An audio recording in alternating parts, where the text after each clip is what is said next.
Hi, entrepreneurs, and welcome to my YouTube channel. Now, today we're going to be talking about something that we don't talk about enough, and that is how much money do you make from sales versus how much really goes in your pockets or in your bank accounts at the end of the day.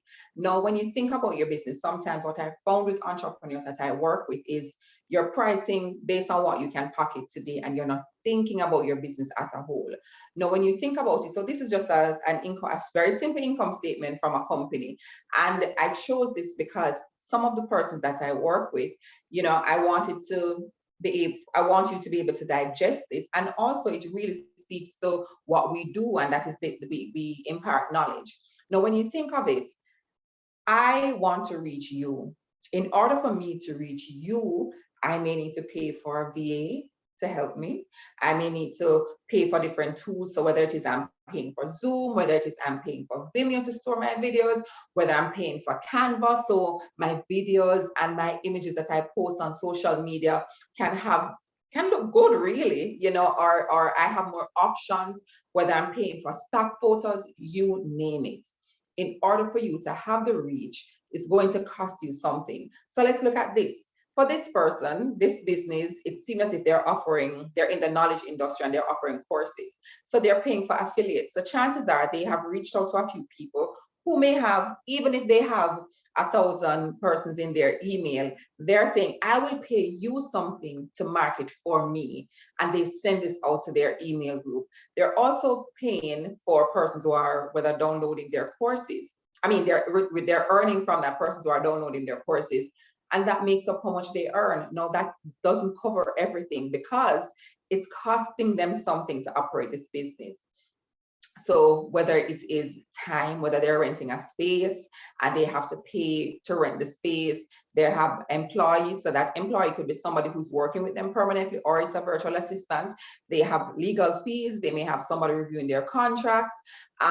They have marketing expenses. And this is just an example. So you may have other things. And I want to encourage you to do the documentation, write it down so you can see how much it is charging, or when you think about how you want to grow, how much do I really need to charge? And look at it. They made $1,200, but they only bank $330. So, we think about our business and we think about how much we want to grow. Really sit and think about what kind of support you need.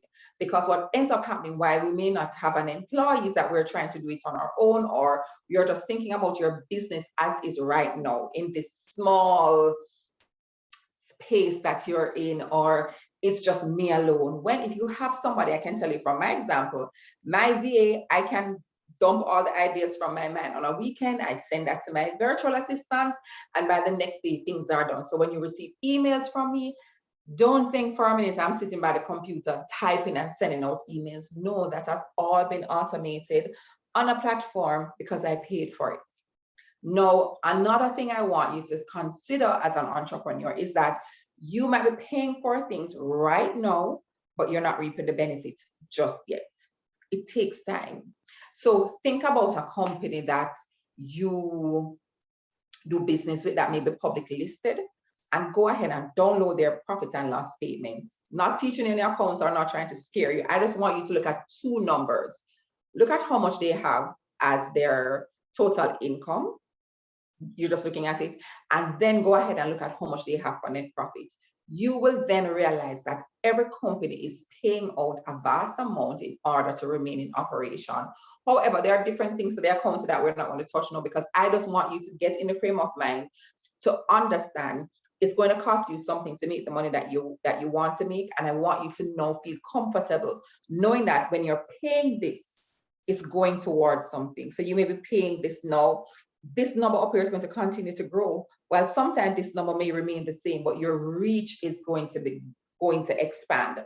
So I just wanted to drop that nugget with you so you don't think you have to do it alone. Because too often as entrepreneurs, we go into this business because we want to create some level of freedom, and we end up feeling burnt out, not having time for our friends or our family, not having time for ourselves because we're trying to do everything on our own.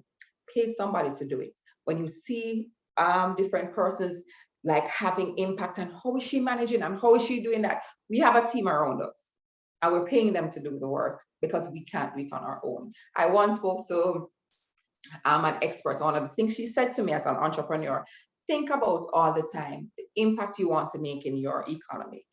And as simple as you might think your business is, you are making an impact to the economy. You may be employing one person. So I hope this helped. Remember to like, share, and subscribe. And make a comment if you believe that this was helpful for you, or if there are other topics that you want us to talk about. And remember, I'm available. You can go ahead and click my links below to see how it is that you can reach me. Happy number crunching.